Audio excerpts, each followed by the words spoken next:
Namaskar, I'm Ashok Vyas, and today's show is going to be very special. I say that every day because every show is special, and what makes it special is the themes that we try to touch, which are related to our lives.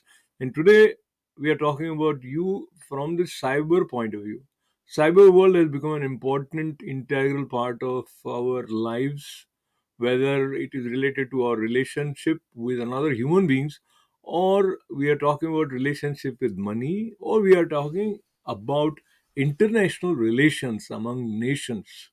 So cyber world offers a lot of comforts. We talk to people, we see them live. Once upon a time, that was like a dream. But these comforts are also bringing a lot of concerns. And what are those concerns about cybersecurity and other areas? How to address them? I have the pleasure of welcoming Nagendra Roy ji and Namaste. स्वागत है आपका. Namaskar. So you are CEO of AnnSeaCore, and for a layman, I would say this is a computer-related company. So you are dealing with creativity, and you are also dealing with computers. Let us jump right in. As a common man, someone who is banking on making transaction on his phone or on computer, how much concerned we should be about cybersecurity? Actually, Ashokji, the way we have started this conversation, right? It is very a very nice way to say, like, okay, there is a comfort and there is a concern too. So when it comes to the cyber security, right? There is one more thing before that which we need to understand, and that is called cyber safe. If we don't know the difference between cyber safe and cyber security, then it's a little bit of misleading for the common man. Let's say, example, technology savvy guys, they know what is cyber security and they know what is the difference between safe and secure. But in order to make this so easy for our common man in the world to understand what is cyber security and what is cyber safe, that is a preliminary awareness we should make very clear to those common men or the in our Okay. community. So what is cyber safe? So cyber safe, in English we know the noun and verb, right?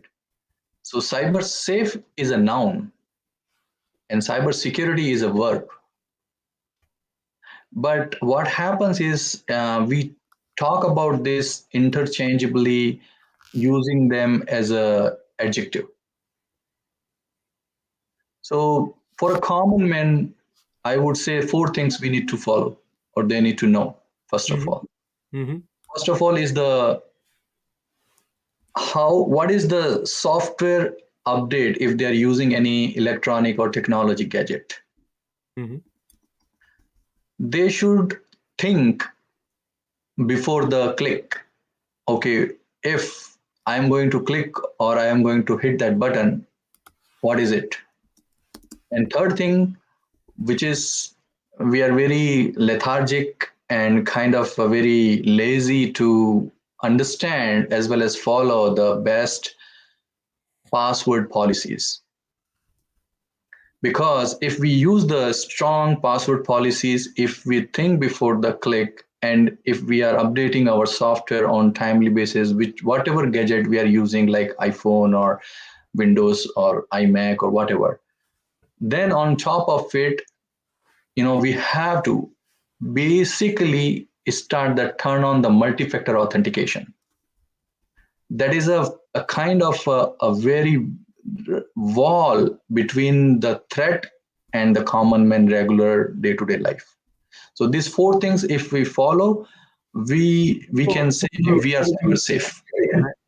like not a very bright student. Let me repeat. I got only three. So one was paying attention to software updates. Second was best password policy, and third was multi-factor authentication. What is the Yeah, and fourth one? fourth one was think before you click. Oh, okay, okay. I thought that is like given. No, yeah, but that's the problem. See, if we don't think before click and we think like, okay, it's a given, okay, whatever is coming to us, it should be legit. That Mhm. is where the problem is. We have to follow this four basic thing, then we can say we are cyber safe. But when it comes to the cyber security, that is little different. I will give you one example, which is very a common man example, which is going to be very helpful for our audience. When we go out, step out from our house, we lock the door, right? And we say, yes, our house is safe, right? But who is watching? Nobody. Is there any guard sitting having a watch who is coming, who is trying to break the wall or break the window and all this thing? What do we do now? In current days, we install monitoring systems where we have CCTV cameras, some motion sensors, some automatic alerts. If something really happens wrong, then the fire alarm is ringing, or some automatic call is going to 911, all that kind of stuff. So these are the things, are the verb which is called, which is related to securing our house. Similarly, in cyber world, there are cyber safe activities and cyber security activities. Cyber security activities are against those threats where we have chances of losing our identity or compromising our passwords or this and that, right? So safe is readiness for protection, in a short abbreviation you can say. And for cybersecurity, it's just the protection. Yeah. Okay, so let me just probably repeat some of these references. Indeed, underlining think before click, because we get a lot of tempting offers online, and sometimes by driven by, call it greed or smartness, we say, okay, here I'm getting this much percentage of discount, and though it may sound too good to be true, but we feel okay, it has come, let's go. So Correct. that needs to be sort of checked. But what you are saying, pay attention to software updates, I want a little clarification on that. Let's say if you are a Window user or a Mac user and you keep getting a lot of updates, even your smartphones also have frequent updates. So what you are suggesting is we should always go for updates, or there is something that we should look to see that it is legit. I would say the second option is the wise idea, because before something get stabilized and kind of sustain, then only we should go for those kind of solution. Let's say example, if anything just like that, something is coming in the market, we don't go and purchase. We first see that reviews, like, okay, how, what is the performance of that particular product or service. But in the software upgrade world, what happens is, let's say example, before they release that upgrade, they mention what is that release basically, and based on your consumptions, if you are heavily working on the internet and downloading frequently, or there is a performance release coming which you don't need it, then you should not go for it. But if it is related to some identity where you are doing a lot of transaction e-commerce business, definitely you and your team members or whoever is using those softwares, they have to go for that upgrade. Yeah. So let me quickly seek your take on best password policy. What do you mean by that? Okay, so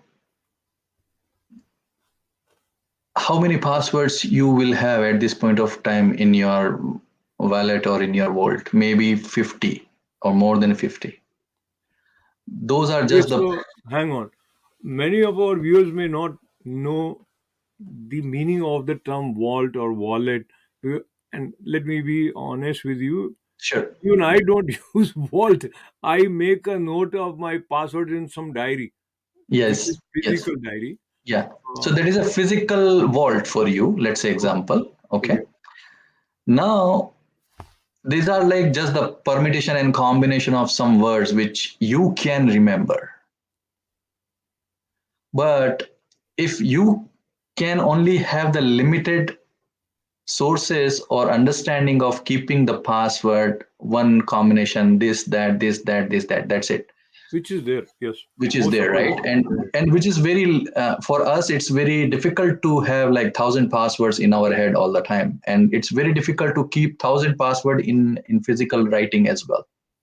So there are password management softwares coming with the different electronics or different technology companies where we should go for them, and those passwords are randomly generated. If you use that kind of a functionality or feature and having a multi-factor authentication or two-way authentication, nobody can steal your password because it's keep changing based on the algorithm. And even if it get compromised, you have an opportunity to verify, because until or unless you verify that, nobody can steal that from you. And as they always say, it's better to be safe than sorry. So Yes. let us let us not get into the stage where we are sorry.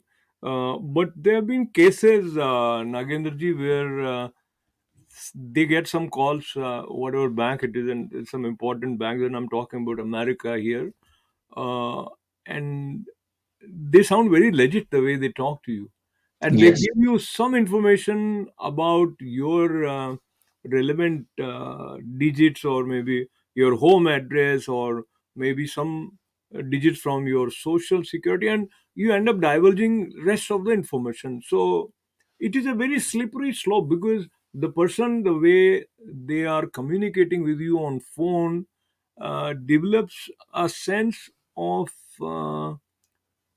trust on your part. So I will tell you, and I will use little specific terminologies so that our audience will get to know about it. Is, let's example, PII, which is personal identification information, PHI, personal health information, right? Some of the information which we want to keep it with us and we don't want to disclose with anyone. But what happens is there are so many agencies and platforms and different companies where they ask to fill that form before you get to that take the service or download something. So we have to be very mindful what they are asking and what they are looking for. Let's say example, if we have disclosed 5 things from our personal identification information point of view to maybe 10 different agency, and if somebody is giving us that back, okay, you are talking, okay, you are Mr. Nagendra Roy, you live in this place, okay, you have this car, something like that. Okay, just because they are telling you all these things, they don't know you. They have the data about you, and they have that information from somewhere where you have compromised your personal identity information because you were looking for some service or you have purchased some product from them. So just because they are telling you 4 things, they know everything about you? No. Those 4 things you have shared with someone else already before, and they got that information from someone else, and they are making use of this and then trying to tell you that, okay, we know everything about you. You tell us your account number, otherwise you are going to lock your. It is going to be lock your bank account. Yeah. So now, Nagari, let me share what a common psychological response to situations like this would be. One would feel frustrated if he's cheated or she's cheated online on transaction, whether some money is withdrawn from your bank or your credit card is compromised, and then you feel it should be like that, it should be fair. But then you cannot allow your frustration to take over and not proactively act on the situation that is there. So, proactive measures we are discussing. If I have known people whose identity theft led them to work tirelessly for a couple of months to get back to the state where they can start afresh, because they lost a lot of money. Or so, as someone who knows more about cyber security, any tips that you may have for someone who is facing this situation that is not enviable? Sure. So, um, who is doing it, first of all, right? From where it is coming? So we know. some of the common terms like hackers, spammers, or cyber criminals, right?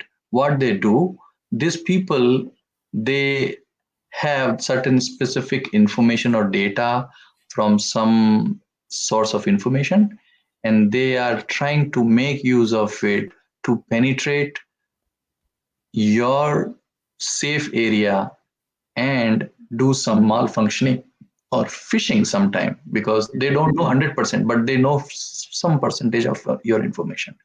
So for that reason we have to be like, some ransom attacks happen, some identity theft happens, some data breaches happens, right? In order to protect ourselves from them, we need to follow some cybersecurity measures.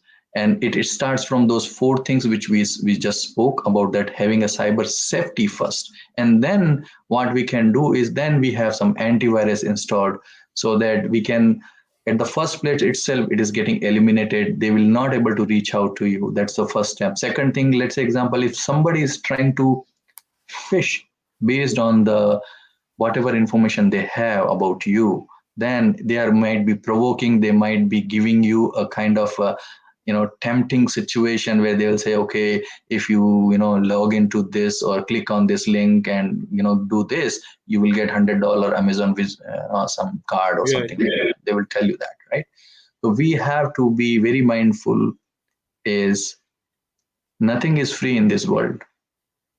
That is the basic fundamental everybody has to follow. Nothing is free until or unless, let's say example, you get this kind of a mail from someone, and then what you need to do is, first of all, don't click anywhere.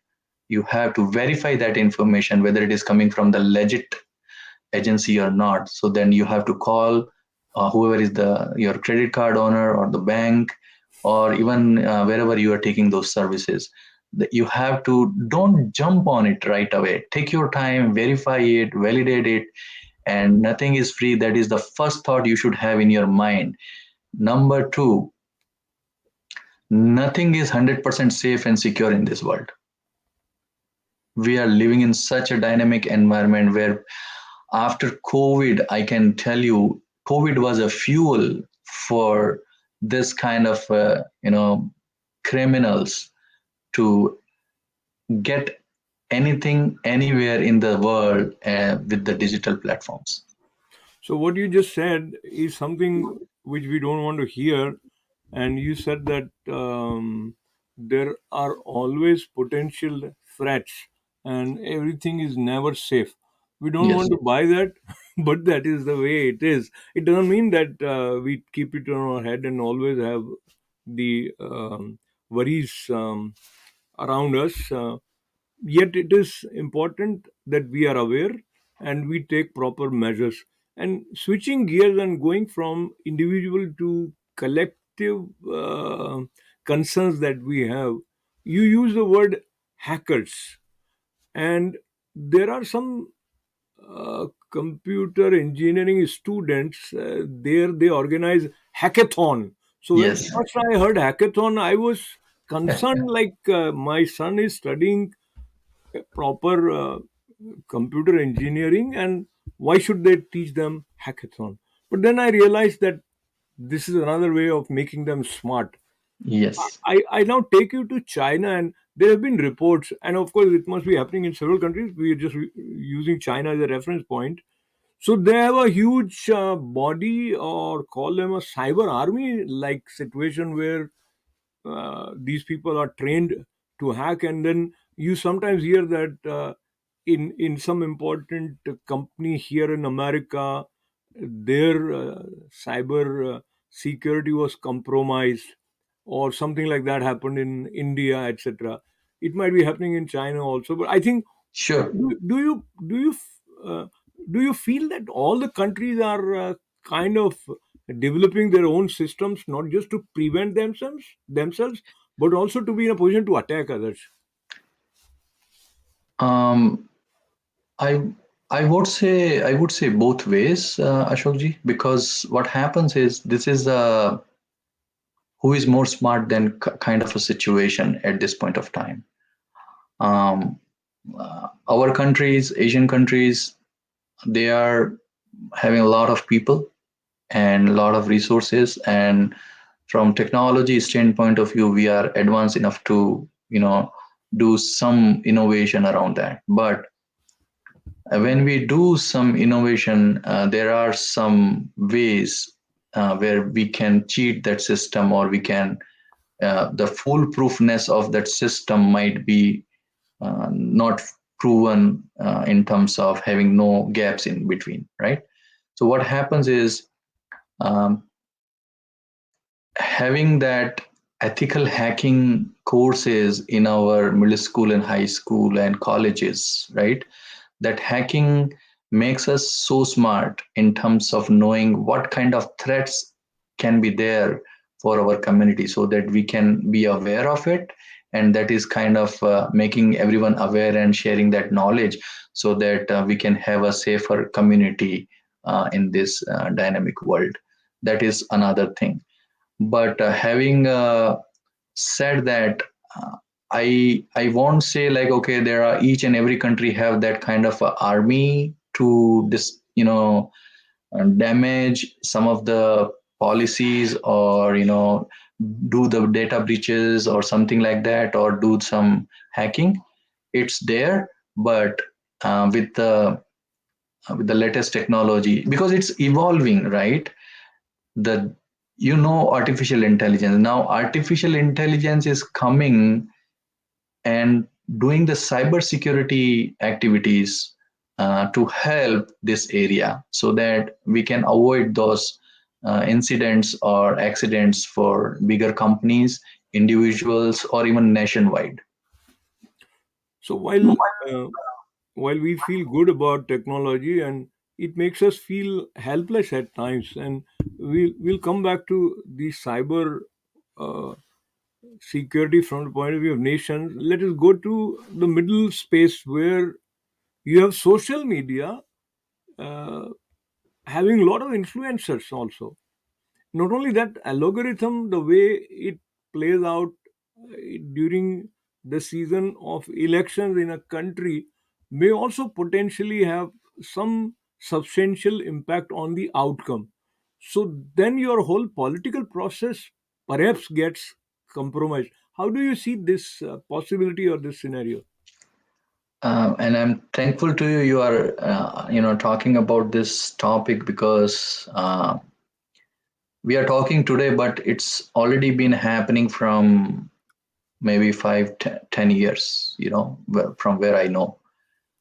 So the social media thing, what happens is, and these are like and demerits of having a footprint and the thread. Whatever we do in our life, it has become like no privacy at all, because you will leave some footprints around your demographics. You will leave some footprints in by using that system, by showing your interest, some behavioral activities which you will do knowingly unknowingly on those social media platform. Entire world will become known to that kind of a behavior or the practice what you do. And it has been kind of recorded and footprints. It is not shared with anyone, as we sign that when we log in and sign up for that kind of a portal.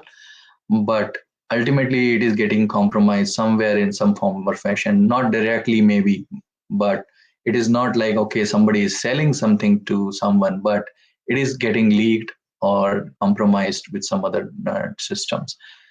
With that, if you consider this as an input for those political companies, where what they do is they do this micro targeting. This micro targeting is nothing but the algorithms.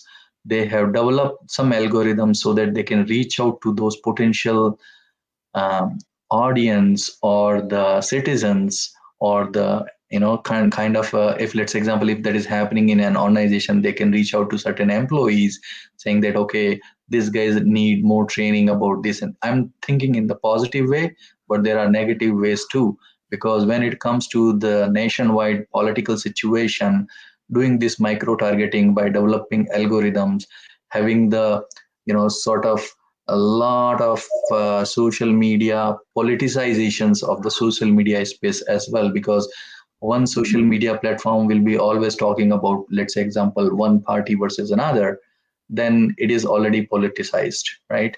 And then that can be used as a election interference as well, or kind of a source of information to navigate all these things in such a way so that they can run the campaign, and then they can polarize the entire country, or the people of the organization, or the people of the nation.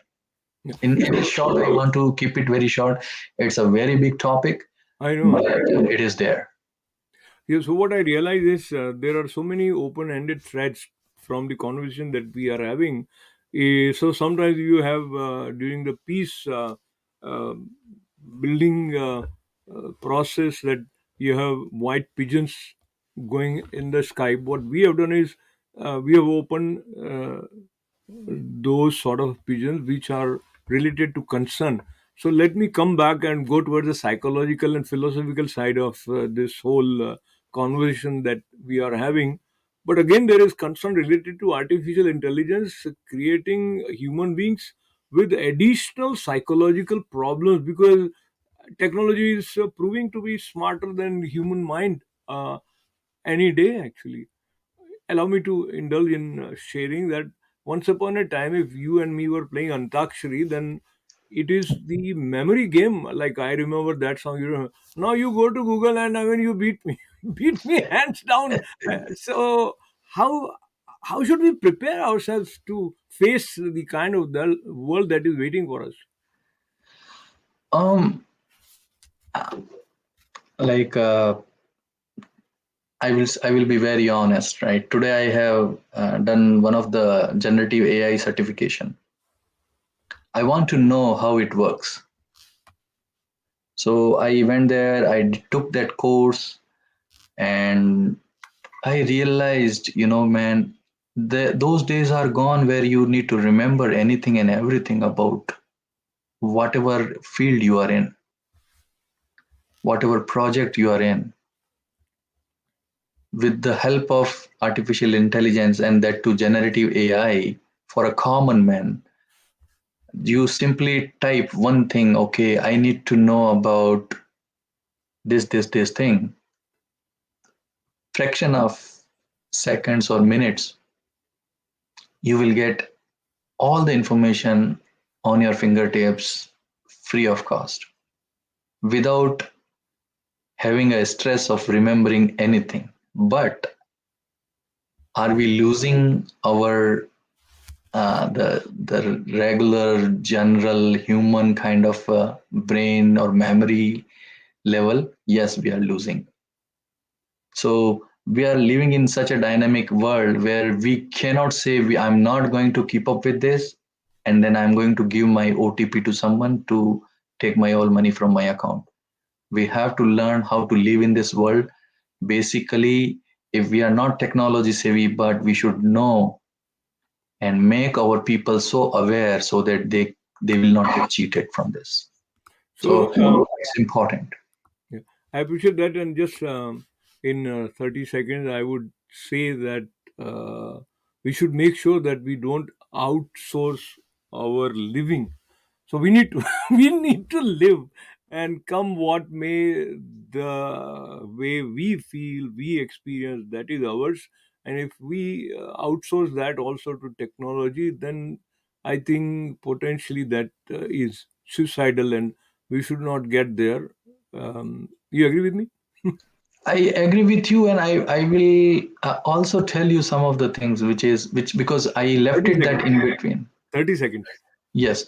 So AI, artificial intelligence, also has its downside that we should also know about it, and having a balance of using the technology, right versus wrong, good versus bad, we should know so that we can live this life happily. Mhm. So to be happy, ultimately, it is your intelligence that is going to help you. That is where we will conclude for now. But so many things that we need to learn, and that alertness is Is needed. very. Nagendra ji help you. Thank you for helping us in that direction. Namaste. Lots Thank you of so love. much. Thank you, sir.